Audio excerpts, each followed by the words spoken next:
Hello students. तो solution chapter अपन कर रहे हैं और सॉल्यूशन चैप्टर में अपन ने कोलिगेटिव प्रॉपर्टीज कर ली है। 4 कोलिगेटिव प्रॉपर्टीज थी वो कर ली है। उसके बाद में हमने एब्नॉर्मल मोलर मास किया था।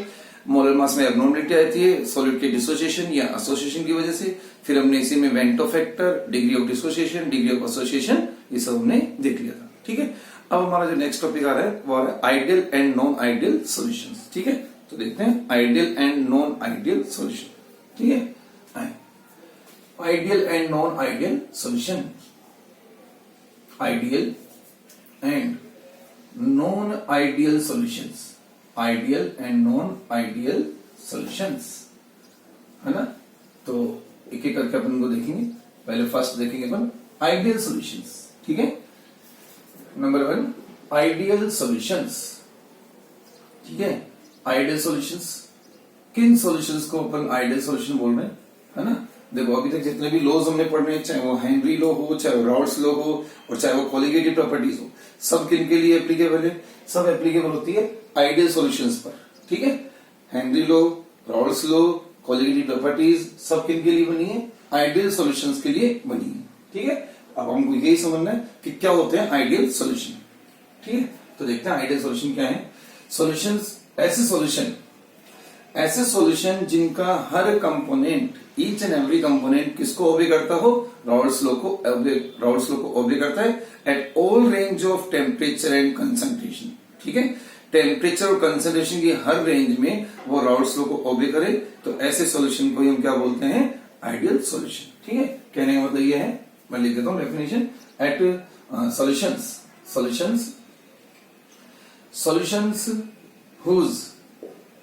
solutions whose each component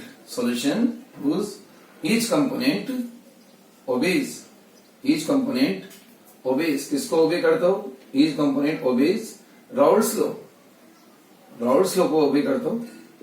ठीक है, राउल्ट्स लॉ में देख लिया था। Raoult's law, solutions whose each component obeys Raoult's law at all ranges of temperature and concentration. किसकी? Temperature and concentration. Temperature and, अब देखो टेम्परेचर के साथ ध्यान रखना है, टेम्परेचर हम लोग जनरली क्या प्रेशर बोल देते हैं। टेम्परेचर प्रेशर, तो फ्लो में हम क्या करते हैं? टेम्परेचर के साथ प्रेशर बोल देते हैं। बट ध्यान रखना है टेम्परेचर के साथ यहाँ पे क्या है? कंसंट्रेशन। क्या है? कंसंट्रेशन।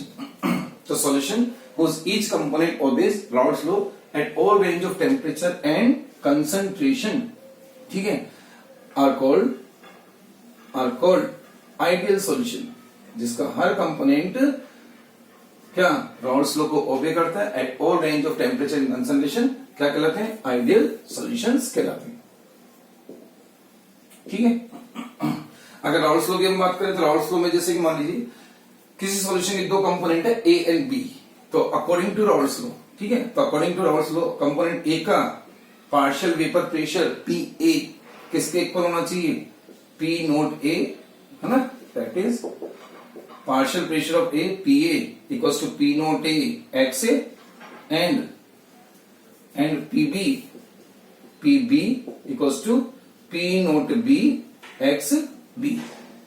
आगे बात समझ, यानी कि हर कंपोनेंट किसको ओबे करना चाहिए? राउल्ट्स लॉ को ओबे करना चाहिए। तो जैसे अगर मान लीजिए 2 कंपोनेंट है ए एंड बी, एक सॉल्यूट एक सॉल्वेंट, तो दोनों के वेपर प्रेशर जो आने चाहिए वो राउल्ट्स के अकॉर्डिंग आने चाहिए, यानी कि पी ए किसके इक्वल होना चाहिए? Should be equals to P naught A X A and P B P naught B X B के इक्वल होना चाहिए, तभी वो सॉल्यूशन आइडियल सॉल्यूशन बनेगा।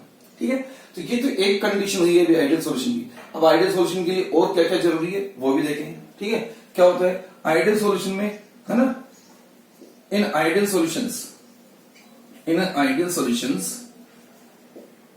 Solutions before mixing and after mixing interaction क्या होते हैं? सेम होते हैं। ठीक है, after mixing before mixing interaction क्या होंगे? सेम होंगे। आफ्टर मिक्सिंग इंटरेक्शन, ठीक है, आफ्टर मिक्सिंग इंटरेक्शंस क्या होते हैं? इक्वल होते हैं किससे? बिफोर मिक्सिंग इंटरेक्शन की। आफ्टर मिक्सिंग इंटरेक्शन किसके इक्वल होते हैं? Before mixing interaction. ठीक है, बिफोर मिक्सिंग के। आ गया? आफ्टर मिक्सिंग इंटरेक्शन इक्वल होंगे किसके, बिफोर मिक्सिंग के, है ना। कहने का मतलब ये है कि कंपोनेंट्स की जो प्योर स्टेट में इंटरेक्शन है, प्योर स्टेट में जैसे कि अगर सोल्यूट है तो सोल्यूट के खुद के मॉलिक्यूल्स में यानी सोल्यूट सोल्यूट इंटरेक्शन, सॉल्वेंट है तो सॉल्वेंट के खुद के सॉल्वेंट सॉल्वेंट इंटरेक्शन, वो है प्योर स्टेट की इंटरेक्शन यानी कि before mixing interaction. After mixing interaction यानी कि सॉल्यूट का और सॉल्वेंट का, तो सॉल्यूट सॉल्वेंट इंटरेक्शन, है ना। तो अपन यहां पे लिख लेते हैं थोड़ा।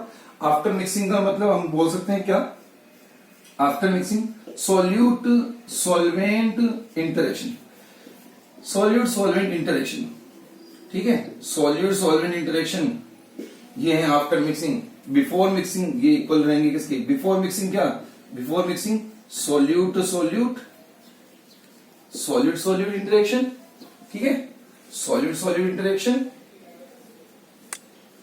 ठीक है। And solvent solvent interaction, solvent solvent interaction. आ रही है बात समझ में, ठीक है। तो क्या after mixing interaction solute solvent interaction equal रहेंगे किसके, सॉल्यूट सॉल्यूट के सॉल्वेंट सॉल्वेंट के इंटरेक्शन की, यानी कि प्योर स्टेट में जो इंटरेक्शन है आफ्टर मिक्सिंग भी इंटरेक्शन वही रहते हैं। तो ऐसे सॉल्यूशन क्या होते हैं, आइडियल सॉल्यूशन। तो आइडियल सॉल्यूशन की एक कंडीशन ये भी है कि उनकी इंटरेक्शंस चेंज नहीं होते हैं, after mixing before mixing interaction उतने रहते हैं। अब अगर इंटरेक्शन चेंज नहीं हो रहे तो हम कह सकते हैं क्या, उनकी इंटरमोलिकुलर डिस्टेंस, है ना, पार्टिकल्स की इंटरमोलिकुलर डिस्टेंस, सॉलिड सॉलिड के बीच में कितनी डिस्टेंस है, सॉलिड सॉलिड के मॉलिक्यूल्स की जो इंटरमोलिकुलर डिस्टेंस है वो डिस्टेंस बाद में भी क्या रहेगी, मेंटेन रहेगी। क्यों, कि इंटरेक्शन ही नहीं बदल रहे, तो मॉलिक्यूल ना तो पहले से ज्यादा पास आए हैं ना दूर गए, है ना। अट्रैक्शंस इंटरेक्शंस जितने पहले थे उतने ही बाद में भी हैं, मिक्सिंग करने के बाद भी उतने ही हैं, ठीक है। इससे ये हुआ कि पार्टिकल्स या मॉलिक्यूल्स ना तो क्लोजर हुए हैं और ना ही वो एक दूसरे से दूर हुए हैं, ठीक है। इसका मतलब ये हुआ कि उनका जो भी इनिशियल वॉल्यूम था final after mixing final volume भी क्या आएगा, उनके सम के इक्वल ही आएगा। मान लीजिए अगर आपने 50 ml अगर सोल्यूट लिया और 50 ml सॉल्वेंट लिया तो टोटल नेट फाइनल वॉल्यूम क्या बनेगा, सॉल्यूशन का फाइनल वॉल्यूम बनेगा 100 ml, ठीक है। अगर अपन ले लें कि 50 ml, है ना, आपने लिया 50 ml सॉल्यूट, ठीक है, एंड प्लस 50 ml क्या सॉल्वेंट, इन दोनों को अगर अपन ऐड करते हैं तो फिर फाइनल वॉल्यूम ऑफ सॉल्यूशन क्या आएगा, क्या आएगा इधर कितना 100 ml ऑफ सॉल्यूशन, क्या आएगा 100 ml ऑफ सॉल्यूशन। सॉल्यूशन का फाइनल वॉल्यूम कितना होगा 100 ml होगा।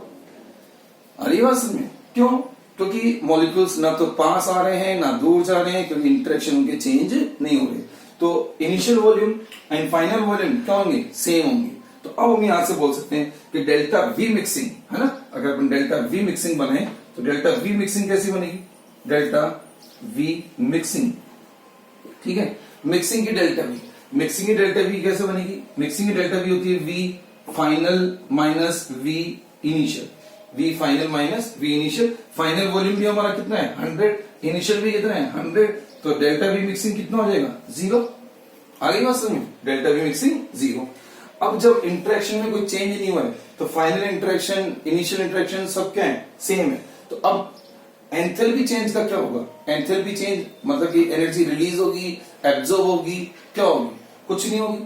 क्यों, क्योंकि एनर्जी कब, देखो अट्रैक्शंस अगर होते हैं, अट्रैक्शन अगर होते हैं तब तो एनर्जी क्या होती है, रिलीज होती है, और अगर रिपल्शंस होते हैं तो एनर्जी क्या होती है, एब्जॉर्ब होती है। बट यहाँ तो ना तो कोई नया अट्रैक्शन बन रहा है ना ही कोई रिपल्शन हो रहा है ना, क्योंकि after mixing before mixing interaction क्या है, सेम है।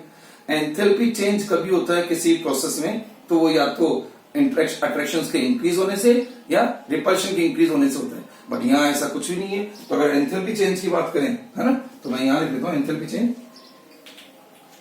Enthalpy change delta H mixing, delta H mixing, delta H mixing क्या आएगी, H final minus H initial वो भी क्या आएगी 0 आएगी, H final minus H initial वो भी क्या आएगी 0। क्यों, क्यों 0 आएगी, क्योंकि ना तो नया अट्रैक्शन कुछ बना है ना ही कोई पुराना अट्रैक्शन कम हुआ है।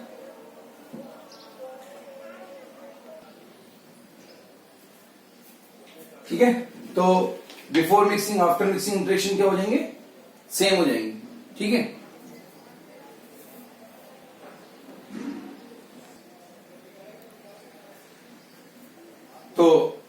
क्या रहेगा, फाइनल वॉल्यूम, इनिशियल वॉल्यूम, है ना। फाइनल भी हमारा कितना है, फाइनल 100 है, इनिशियल कितना 100 है, तो फाइनल वॉल्यूम इनिशियल वॉल्यूम क्या हो जाएगा, 0। अब बात करते हैं एंथैल्पी चेंज की, ठीक है। एंथैल्पी चेंज का क्या होगा, एंथैल्पी चेंज, देखो एंथैल्पी कब चेंज होती है, जब कोई क्या, जब या तो अट्रैक्शन इंक्रीज हो या रिपल्शन इंक्रीज हो, है ना, या तो न्यू कोई नए कोई अट्रैक्शन डेवलप हो या फिर रिपल्शन डेवलप हो, कुल मिला के इंटरेक्शन में अगर चेंजेस आएगा तो, बट इंटरेक्शन में कोई चेंजेस ही नहीं आ रहा, तो इंटरेक्शन में अगर कोई चेंज नहीं है तो एंथैल्पी में भी कोई चेंज नहीं आएगा। हमें पता है कि अट्रैक्शन में एनर्जी क्या होती है, रिलीज होती है, और रिपल्शन में एनर्जी एब्जॉर्ब होती है, ठीक है। तो अब यहाँ ना तो कोई नया अट्रैक्शन बन रहा है, ना ही कोई नया रिपल्शन बन रहा है, क्योंकि इंटरेक्शन वही है जो पहले थे, इसलिए डेल्टा एच मिक्सिंग भी क्या आएगी, 0 आएगी। तो delta H mixing H final minus H initial, ये भी क्या हो जाएगा, 0 हो जाएगा। तो इस तरह से ये आइडियल सॉल्यूशन की कंडीशन हो जाती है। तो अगर पूरा अगर आइडियल सॉल्यूशन को अपन यहां से डिफाइन करें तो कैसे डिफाइन करेंगे, इस तरह से डिफाइन करेंगे, ऐसे सॉल्यूशन जिनका हर component, each component obeys Raoult's law at all range of temperature and concentration, ठीक है। एक चीज थी, और सॉल्यूशन जिनमें after mixing interaction before mixing interaction क्या रहते हैं, सेम रहते हैं। After mixing before mixing interaction same रहेंगे, और उसी की वजह से क्या हुआ, delta V mixing delta H mixing भी क्या होती है, इनकी 0 आती है, ठीक है। ये जो दो चीज बनी है, delta H mixing delta V mixing, वो तो इसी का कॉन्सिक्वेंस है, एक तरह से इसी का कॉन्सिक्वेंस है। तो मेन तो आपको दो बातें ध्यान रखनी है, एक तो हर कंपोनेंट राउल्ट्स लॉ को ओबे करे, और after mixing before mixing interaction 0। जब after mixing before mixing interaction 0 होगी तो फिर ये delta V mixing delta H mixing automatically क्या आ जाएंगे, 0 आ जाएंगे, ठीक है। तो अगर सम अप करें अपन आइडियल सॉल्यूशंस को, तो क्या क्या होना जरूरी हो गया, है ना। देखो अगर अपन इसको सम अप करके लिखें शॉर्ट में, तो कैसे लिखा जाएगा, ऐसे लिखा जाएगा, है ना।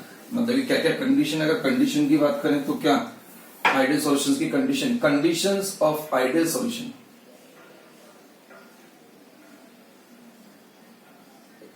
Ideal solutions,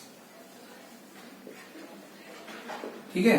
conditions of ideal solution, first condition क्या बनेगी, ईच कंपोनेंट क्या, ईच कंपोनेंट should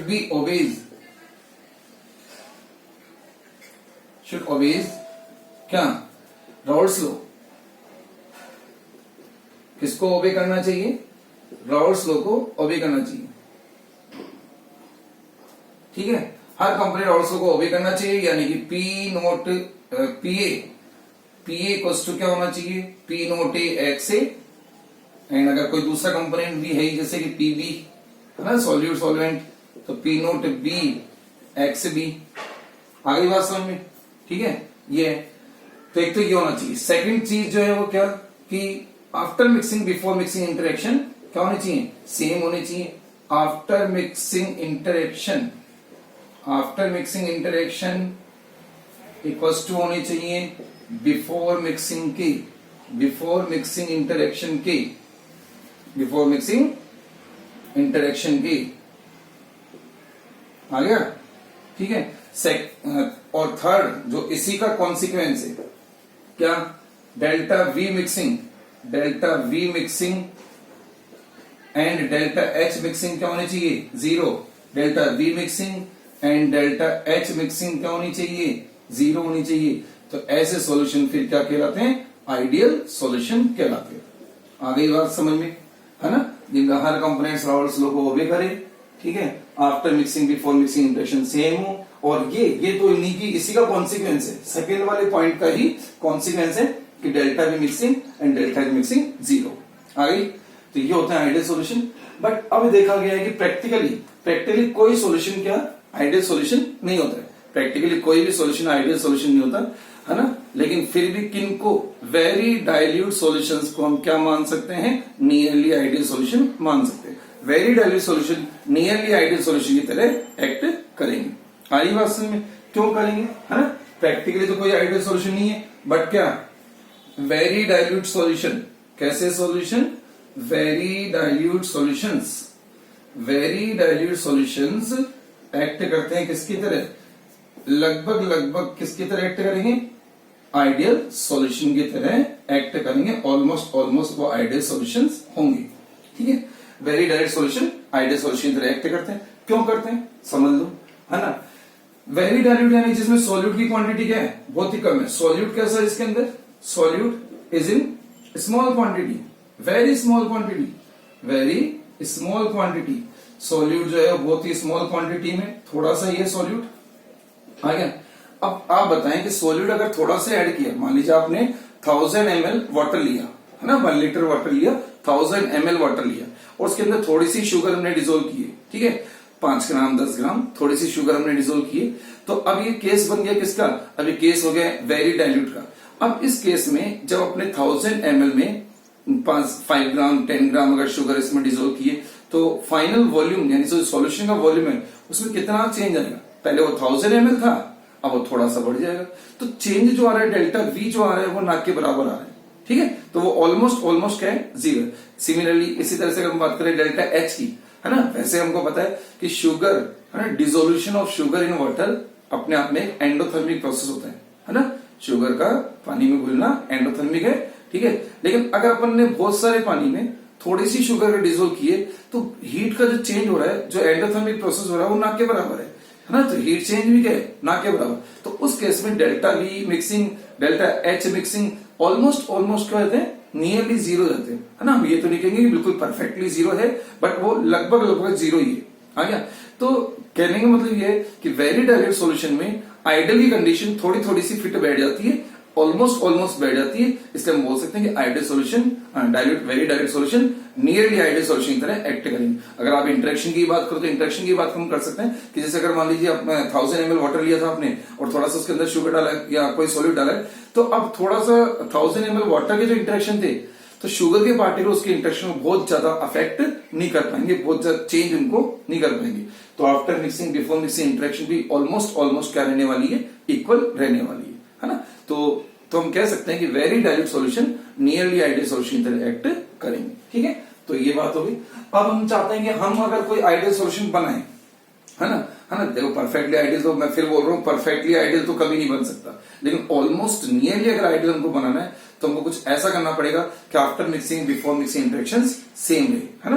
तो कैसे हो पाएगा ये सब कैसे होगा, ये तभी होता है जब आप लगभग एक जैसी चीजों को मिक्स करें, है ना। अब मैं ये तो नहीं कहूंगा कि वाटर के अंदर वाटर ही मिला दो, है ना, वो तो सेम चीज होगी, ऑलमोस्ट सिमिलर, ऑलमोस्ट सेम चीजों को हमको मिक्स करना है। मैं ये नहीं कह रहा हूं कि वाटर के अंदर आप वाटर ही ऐड कर दो, कि वाटर के अंदर वाटर ऐड करने का मतलब सॉल्यूशन नहीं बना है, ठीक है, लेकिन आप वाटर में कुछ ऐसा ऐड करो जो लगभग वाटर जैसा ही हो, ठीक है, या किसी भी सॉल्वेंट में कोई ऐसा सॉलिड ऐड करो जो सॉल्वेंट के सिमिलर ही हो, यानी जिसके इंटरेक्शंस, जिसके स्ट्रक्चर वो सब क्या हो, सॉल्वेंट की सिमिलर हो, तो हम कह सकते हैं वो नियरली आइडियल सॉल्यूशन बन सकता है ना। तो कैसे, एक एग्जांपल लेके मैं इसको समझाने की कोशिश करता हूं, देखो, है ना, लो देखते हैं एग्जांपल, है ना।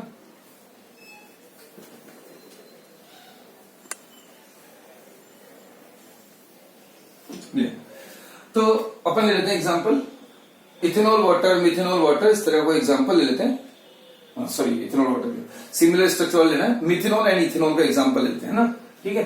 तो अब कैसे बने आइडियल सॉल्यूशन, आप एक मिक्सचर बना रहे हो, एक सॉल्यूशन बना रहे हो, किसका, सॉल्यूशन ऑफ, है ना, फॉर एग्जांपल सॉल्यूशन, ये अपन एग्जांपल लेते हैं, सॉल्यूशन ऑफ, मान लीजिए आप सॉल्यूशन बना रहे हो किसका, मिथेनॉल एंड इथेनॉल, ठीक है। तो अब इससे हमको बात समझ आ जाएगी कि कैसे सेम सिमिलर मिलते जुलते कंपाउंड, है ना, जो मिलते जुलते कंपाउंड है उनसे अगर उनका मिक्सचर हम बनाएंगे तो वो नियरली आइडियल सॉल्यूशन की तरह एक्ट कर सकते हैं। कैसे, अब देखो मिथेनॉल और इथेनॉल, तो मिथेनॉल में और इथेनॉल में दोनों में क्या चल रही है, एच बॉन्डिंग, क्या चल रही है, इसमें भी एच बॉन्डिंग चल रही है, इसमें भी एच बॉन्डिंग चल रही है, ठीक है, दोनों में एच बॉन्डिंग चल रही है, दोनों सेम फैमिली के हैं, दोनों का फंक्शनल ग्रुप सेम है, एच बॉन्डिंग चल रही है। अब दोनों में एच बॉन्डिंग का जो एक्सटेंट है, उसकी जो मैग्नीट्यूड है, एच बॉन्डिंग की मैग्नीट्यूड, वो बिल्कुल एग्जैक्टली इक्वल तो नहीं है, ये तो हमको ही पता है कि दोनों का जो एल्काइल ग्रुप है ना, इधर मिथाइल है, इधर इथाइल है, ठीक है, तो जो एल्काइल ग्रुप है वो दोनों का सेम नहीं है, इसलिए एच बॉन्डिंग का जो मैग्नीट्यूड है वो दोनों में क्या आएगा, डिफरेंट आएगा, है ना। ये सब चीजें हम ऑर्गेनिक केमिस्ट्री में देखते भी हैं और देख लेंगे, अगर नहीं देखा है तो और देख लेंगे, ठीक है। तो अब दोनों का एल्काइल ग्रुप सेम नहीं है, तो एच बॉन्डिंग बिल्कुल एग्जैक्टली इक्वल तो नहीं है, हाँ, लेकिन एग्जैक्टली इक्वल नहीं है तो बहुत ज्यादा भी डिफरेंस इनके बीच में नहीं है, थोड़ा सा डिफरेंस होगा, है ना। तो अपन उसको इस तरह से देख सकते हैं। मान लीजिए इनके एच बॉन्डिंग जो चल रही है उसमें फोर्स ऑफ अट्रैक्शन लग रहा है। मान लीजिए अपन इनकी पोलरिटी को अगर ले लें, है ना, अगर मैं इसको एक डाइपोल की तरह कंसिडर करूं तो ये पॉजिटिव पोल, ये इसका नेगेटिव पोल, ठीक है ना। तो इधर ले लेते हैं अपन। मान लीजिए इस कंटेनर में आपने ले लिया क्या, एक कंटेनर में पहले क्या था, ओनली मिथेनॉल। एक कंटेनर में ओनली क्या था, मिथेनॉल था, CH3OH। सेकंड कंटेनर में क्या था, इथेनॉल था, ठीक है। इस कंटेनर में इथेनॉल था, ठीक है। और अब इन दोनों को मिला के एक सॉल्यूशन बनाया गया, मिक्सचर बनाया गया। कंटेनर हमको बड़ा करना ही पड़ेगा, ठीक है। अब ये क्या है, मिक्सचर है, सॉल्यूशन है। Solution of methanol and ethanol, methanol और इथेनॉल का ये सॉल्यूशन है। आगे बात समझ। अब अगर मिथेनॉल की इंटरेक्शन की बात करें, अगर अपन इसको एज ए डाइपोल मान लें, डाइपोल की तरह एक्ट करें, तो मिथेनॉल के जो मॉलिक्यूल्स हैं, या अपन एक तरह से मिथेनॉल के मॉलिक्यूल्स को शो कर रहे हैं। ये positive, partial negative, positive, negative, इस तरह से इनके मॉलिक्यूल्स में क्या चल रहा है, इंटरेक्शन। नेगेटिव, पॉजिटिव, पॉजिटिव वाली साइड नेगेटिव एंड, नेगेटिव वाली साइड पॉजिटिव एंड, ठीक है। ये इसके हैं इंटरेक्शन मिथेनॉल के। इथेनॉल के भी अगर बनाए तो ये लो इथेनॉल के देखो इंटरेक्शन, ये positive, negative, positive, negative, negative, positive, negative, positive, ठीक है। ये इनमें इंटरेक्शन चल रही है। अब अगर इन इंटरेक्शन की फोर्सेस की अगर बात कर लें, मान लीजिए कि इनकी पोलरिटी, इनकी जो पॉजिटिव, मैं यहां दिखाता हूं, अगर ये जो पार्शियल पॉजिटिव था उसको आप एक बार के लिए प्लस का 5 मान लें, इसको माइनस का 5 मान लें, है ना। समझने के लिए अपन कोई डेटा ले लेते हैं, कोई वैल्यू ले लेते हैं। ये लो, तो प्लस का 5 और माइनस का 5, ये पोलरिटी है। मिथेनॉल की पोलरिटी है +5 -5 वाली, ठीक है। तो अब इथेनॉल की पोलरिटी बहुत ज्यादा नहीं होगी, इथेनॉल की पोलरिटी थोड़ी सी ज्यादा होगी, थोड़ा सा डिफरेंस होगा। कैसे, 5.1, 5.1, बस इतना से डिफरेंस होगा। क्यों, क्योंकि दोनों सक्सेसिव मेंबर हैं। सक्सेसिव मेंबर मतलब सेम फैमिली के ही सक्सेसिव मेंबर के नेक्स्ट मेंबर ही ये, तो इंटरेक्शन में बहुत ज्यादा डिफरेंस नहीं है। तो प्लस की 5, यहां माइनस की 5 थी, ये 5.1 हो जाएगा, 5.1 हो जाएगा, ठीक है। अब अगर इनके इंटरेक्शंस की बात करें, तो फोर्स ऑफ अट्रैक्शन की अगर बात करें, तो इनके 5 में जो अट्रैक्शन लग रहे हैं, ठीक है, तो यहां इंटरेक्शन बनेगी कितने की, 25 के, ठीक है, 25 के बन जाएंगे। इसके इंटरेक्शन की बात करें, है ना, मैं नीचे लिख देता हूं किस तरह से इंटरेक्शन आप समझ लो और थोड़ा सा। ये लो, ये था प्लस का 5, ये रहा माइनस का 5, ठीक है, ये रहा प्लस का 5, ये रहा माइनस का 5, आदिवासन, ठीक है। अब +5 और -5 में ये अट्रैक्शन है, तो अब ये जो अट्रैक्शन है ये कितने का हो गया, 25 का, है ना। F इक्वल्स टू ये होता है डायरेक्टली Q1 इंटू Q2, है ना। ये तो उसके हिसाब से अपन ने देखा R को 25। अब यहां भी करो वही बात, 5.1 माइनस का 5.1 प्लस का 5.1 माइनस का 5.1।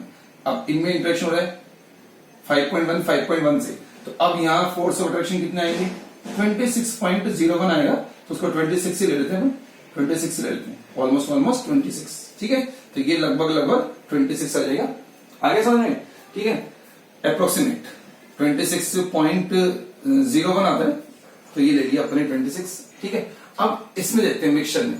मिक्सचर में देखो, ये रहा मिथेनॉल का मॉलिक्यूल, ये रहा इथेनॉल का मॉलिक्यूल, मिथेनॉल का मॉलिक्यूल, इथेनॉल का मॉलिक्यूल। तो अब इसकी पोलरिटी अपन अज्यूम की थी माइनस की 5 प्लस की 5, इसकी ये 5.1 माइनस 5.1, ठीक है। ऐसे यहां ले लेंगे 5.1, मिक्सचर होमोजेनियस है ना, तो एक मॉलिक्यूल मिथेनॉल का, एक मॉलिक्यूल इथेनॉल का, फिर एक मॉलिक्यूल इधर इथेनॉल का, तो इधर मिथेनॉल का, ठीक है। अब इनके इंटरेक्शन देखें, तो अब इनमें इंटरेक्शन ये हो रहे हैं 5 का 5.1 के साथ, 5 का 5.1 के साथ, तो अब इंटरेक्शन हो गया किसकी, 25.5, ठीक है। अब देखो क्या आ रहा था बिफोर मिक्सिंग वाले इंटरेक्शन, देखो बिफोर मिक्सिंग इंटरेक्शन कितना आ रहा है, मिथेनॉल में 25, इसमें 26, फाइनल मिक्सचर में सॉल्यूशन में 25.5। तो 25, 26, 25.5 ये सब नियरली क्या है, सेम है ना। 25, 26, 25.5 ये सब क्या हो गए, लगभग बराबर से हो गए, तो ठीक है। तो अब हम कह सकते हैं कि ऑलमोस्ट इंटरेक्शन इनके क्या हो गए, इंटरेक्शन इनके लगभग क्या है, बराबर ही है। यानी कि अगर आप सिमिलर यानी एक तरह से आइडियल की कंडीशन को थोड़ा थोड़ा नियरली आइडियल की कंडीशन को हम सेटिस्फाई कर पा रहे हैं। कब कर पाए? जब आपने कैसी चीजें ली हैं? सिमिलर स्ट्रक्चर वाली चीजें ली है, सिमिलर स्ट्रक्चर और नियरली सेम पोलैरिटी, है ना। तो अगर आपको आइडियल सॉल्यूशन अगर बनाना है तो आइडियल सॉल्यूशन हम कैसे बना सकते हैं? तो अब आएगी कंडीशन ऑफ किसकी? Condition of making of ideal solution. Ideal solution बनाने के लिए क्या कंडीशन चाहिए? Condition of making of ideal solution क्या कंडीशन है? तो अब आपको बात समझ में आ गई कैसे कैसे सब्सटेंस को हमको मिक्स करना होगा जिनकी स्ट्रक्चर नियरली सेम है, मिलती जुलती स्ट्रक्चर हो, पॉजिटिव भी क्या हो उनकी नियरली सेम हो। जैसे मिथेनॉल इथेनॉल, है ना, मिथेनॉल इथेनॉल की स्ट्रक्चर सेम है, पॉजिटिव भी ऑलमोस्ट सेम है। तो अगर इनको मिक्स करेंगे तो सॉल्यूशन हमारा जो बनेगा वो नियरली आइडियल सॉल्यूशन के जैसा बन जाएगा। आ रही है बात समझ में? ठीक है, तो अब अपन इसकी कंडीशन लिख देते हैं यहाँ पे। Condition of making of ideal solution, क्या कंडीशन बन जाएगी? कंडीशन हमारी बन जाएगी क्या? कंडीशन बन गई क्या कि सब्सटेंसेस, ऐसे सब्सटेंस को मिक्स करो, सब्सटेंसेस हुज स्ट्रक्चर्स या सब्सटेंसेस हैविंग कर लेते हैं ना, सब्सटेंसेस हैविंग सिमिलर स्ट्रक्चर, है ना, मिलती जुलती इनकी स्ट्रक्चर हो, सिमिलर स्ट्रक्चर, सेम स्ट्रक्चर भी बोल सकते हो, सिमिलर या same structure, and have nearly same polarity,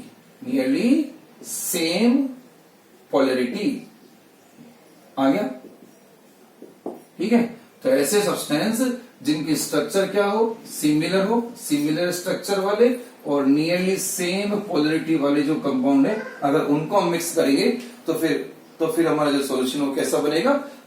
ideal solution बन जाएगा। ठीक है, या फिर आप इन शॉर्ट ये भी बोल सकते हो, है ना। अब बताओ, मतलब कहना है कि ये सब चीजें कहां मिलेगी हमको? सिमिलर, एक जैसे स्ट्रक्चर, नियरली सेम क्वालिटी, ये कहां मिलेगी? ये हमको मिलेगी किसी फैमिली के, किसी एक ही फैमिली के, जिसको कि अपन होमोलोगस सीरीज बोलते हैं, होमोलोगस सीरीज के दो सक्सेसिव मेंबर में हमको ये चीजें मिल जाएगी। होमोलोगस सीरीज के क्या? दो सक्सेसिव मेंबर, जैसे कि एल्कोहल फैमिली, तो वो तो हो गई होमोलोगस सीरीज। अब उसके दो सक्सेसिव मेंबर जैसे मिथेनॉल इथेनॉल, ठीक है। इसी तरह से एल्केन फैमिली, तो उसमें ले लो एन हेप्टेन एन ऑक्टेन, ठीक है। हैलाइड्स में ले लो ethyl chloride ethyl bromide, chlorobenzene bromobenzene, है ना। तो कोई जो होमोलोगस फैमिली है या जो मिलते जुलते कंपाउंड है, उनके दो सक्सेसिव मेंबर को लेना होता है। तो आप ये भी बोल सकते हो, और क्या, और मेंबर्स ऑफ, क्या बोल सकते हैं? Members of two successive member, है ना। इसको बल्कि यूं लिखें, टू सक्सेसिव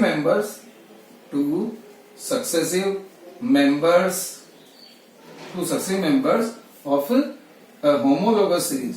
एक होमोलोगस सीरीज के दो सक्सेसिव मेंबर्स को अगर अपन ले लें, ठीक है, तो वो आइडियल सॉल्यूशन फॉर्म कर सकते हैं। आगे समझ में? तो आप कुछ एग्जांपल अपन यहां देख लेते हैं। एग्जांपल, है ना। फर्स्ट एग्जांपल तो अपन मिथेनॉल इथेनॉल लगाया था। फर्स्ट मिथेनॉल इथेनॉल, ठीक है। और ले लो एल्केन में, अगर ले तो एन हेप्टेन एन ऑक्टेन, ठीक है। हैलाइड्स की अगर बात करें तो लो क्लोरोबेंजीन ब्रोमोबेंजीन, आ रही बात समझ में? ठीक है। इसी तरह से और ले लें ethyl bromide ethyl chloride plus ethyl bromide, आ रही बात समझ में? Ethyl chloride ethyl bromide. और ले लो CCl4 से मिलता जुलता है क्या? SiCl4, है ना। तो कुछ भी ले सकते हैं, मिलते जुलते कंपाउंड होने चाहिए, या एक ही फैमिली के दो मेंबर, सक्सेसिव मेंबर को भी आप ले सकते हो। तो ये था हमारा आइडियल सॉल्यूशन। सारी बातें समझ में आ गई है ना? ठीक है। दो इंपॉर्टेंट चीजें ध्यान रखनी है, हर कंपोनेंट्स राउल्ट्स लॉ को ओबे करे, एंड सेकंड थिंग क्या कि after mixing before mixing interaction क्या होनी चाहिए? सेम होनी चाहिए। और उसी से फिर दो चीजें और बन जाएगी कि delta V mixing and delta H mixing भी क्या आएगा? 0 आएगा। प्रैक्टिकली कोई सॉल्यूशन आइडियल सॉल्यूशन नहीं होता है, but very dilute solution nearly ideal solution की तरह एक्ट करते हैं। और अगर हमको बनाना है लेबोरेटरी में, अगर हमको बनाना है लगभग आइडियल सॉल्यूशन, तो हम बना सकते हैं सिमिलर स्ट्रक्चर और नियरली सेम क्वालिटी वाले सब्सटेंस को मिक्स करें तो बन जाएंगे, जैसे कि कुछ एग्जाम्पल अपन यहाँ पे दे दिए। आ गया? ठीक है।